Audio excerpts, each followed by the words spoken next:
सखी रे राजभर जी गाल कटले कके बड़ी यारी हमके कसले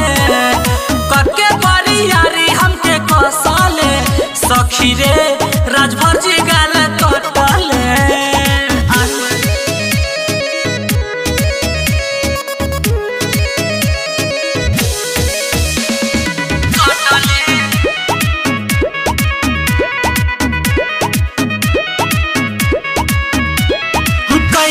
हमाना तबो नहीं मनले भारी के टाटी उछाती पर चढ़ले कैनी हमाना तबो नहीं मनले भारी के टाटी उछाती पर चढ़ले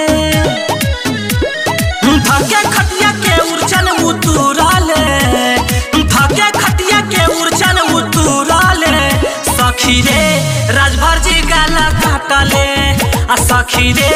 राजभर जी गाल कटले धके बड़ी यारी गाल कटले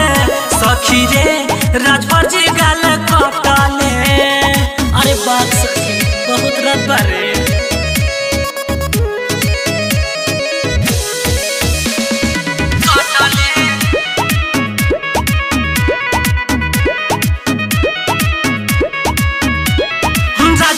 जितेंद्र माने नहीं बतिया जगले बीतेला सखी सारी रतिया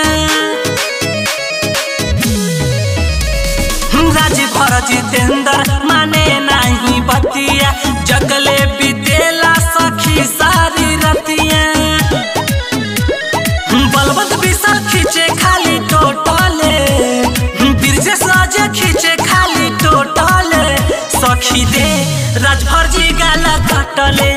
आ सखी रे राजभर जी गाल कटले